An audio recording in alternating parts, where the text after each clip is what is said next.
گرامی، آٹھویں امام جن کا روضہ مشہد المقدس میں ہے، جس کو طوس بھی کہا جاتا ہے، جس کو خراسان بھی کہا جاتا ہے، وہاں پر مومنین زیارت کے لیے جاتے ہیں۔ آٹھویں امام کی قبر مبارک کی زیارت کرنا بہت زیادہ ثواب بیان کیا گیا۔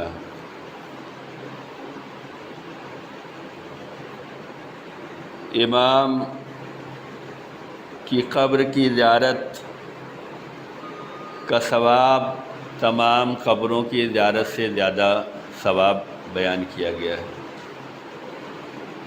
اس کی وجہ علماء نے یہ بیان کی ہے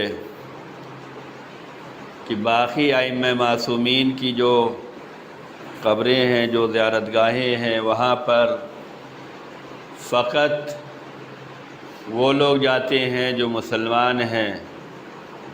مولا علی کی قبر پر وہ لوگ بھی جاتے ہیں جو فقط مولا کو مانتے ہیں، ان کے بعد نہیں مانتے۔ بھئی ماننے والوں میں بہت سے ہیں، بہت سے رسول تک مانتے ہیں، اس کے بعد بدل گئے، بہت سے علی تک مانتے ہیں، اس کے بعد بدل گئے، بہت سے مولا حسین تک ماننے والے ہیں، اس کے بعد بدل گئے، بہت سے چھٹے امام تک ماننے والے ہیں، اس کے بعد بدل گئے۔ لیکن آٹھویں امام کی قبر پر زیارت کرنے جو آ رہا ہے، آٹھویں امام کے بعد جو ہے لوگ زیادہ نہیں بدلے ہیں، بلکہ ان کی قبر پر جو آ رہا ہے وہ 14 معصومین کے عقیدے پر ہوتا ہے۔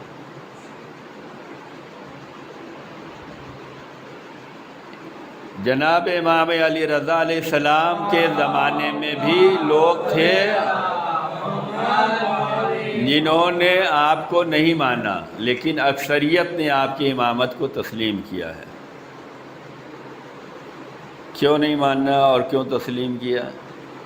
جن لوگوں نے امام کو امام مانا، اس کا مطلب یہ ہے کہ انہوں نے ثابت قدمی دکھلائی، اور جن لوگوں نے آٹھویں امام کو امام نہیں مانا، یعنی کہ وہ بہکے، کہیں لالچ میں آ گئے، کہیں بہکاوے میں آ گئے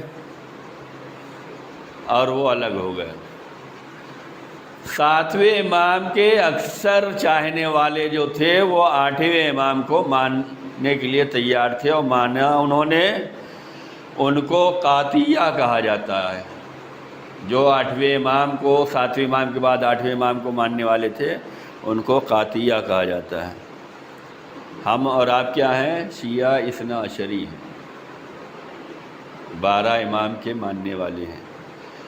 ساتویں امام کے اکثر صحابہ اور چاہنے والوں نے آٹھویں امام کو مانا، اس لیے کہ ہر امام اپنے بعد آنے والے امام کی کیا کرتا ہے؟ جانشینی کا اعلان کرتا ہے، اپنی قوم میں یہ پیغام دے کے جاتا ہے کہ ہمارے بعد یہ جانشین رسول ہیں، جبکہ یہ پورے پیغام کا سلسلہ جو ہے رسول اللہ نے اپنے زمانے میں بتلا دیا تھا، لیکن یاد دہانی کے لیے، بیداری کے لیے ہر امام اپنے بعد آنے والے امام کے بارے میں بیان کرتا ہے۔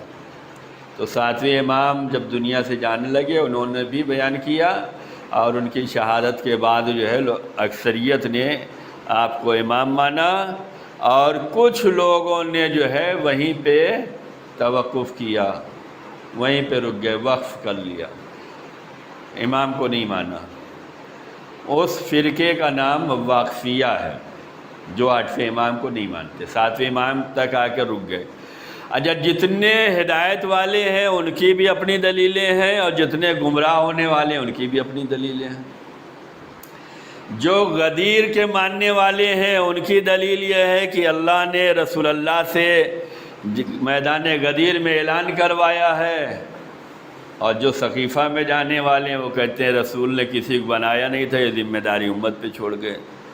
تو دلیل سب کے پاس ہے، یہ دلیل سب کے پاس ہے، لیکن اگر یہی دلیل کے اندر انسان کو خوف خدا ہوتا تو کبھی دلیل جو ہے غلط نہ دی جاتی، کبھی جھوٹ نہ بولا جاتا۔ دلیل دینا کمال نہیں ہے، دلیل جو دی جا رہی ہے یا یہ سچ ہے یا غلط ہے یہ دیکھنا کمال ہے، یہ صحیح ہے یا جھوٹ ہے۔ ورنہ جو سقیفہ والے ہیں وہ بھی کہتے ہیں کہ رسول نے کسی کو بنایا نہیں، اگر یہ تقوی الہی ہوتا تو جھوٹ کا سہارا کبھی نہ لیا جاتا۔ باغ فدق غصب کیا گیا، جھوٹ کا سہارا لیا گیا، جھوٹی حدیث بیان کر دی گئی۔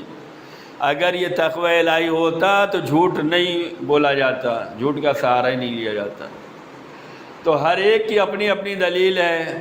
جن لوگوں نے 8ویں امام کو نہیں مانا، 7ویں امام تک رہ گئے، واقفیہ ان لوگوں کا کہنا یہ ہے کہ بس 7ویں امام ہی آخری تھے، یہی امام مہدی ہے، یہی آخری امام تھے، اس کے بعد سلسلہ ختم ہے، لہذا وہیں پہ انہوں نے وقف کر دیا، اس کو واقفیہ کہتے ہیں۔ لیکن جو امام کے راہ پہ چلنے والے تھے، جو امام کی تعلیمات پر عمل کرنے والے تھے، جو امام کے فرمان پہ قربان ہونے والے تھے، انہوں نے امام کے بعد امام علی رضا علیہ السلام کو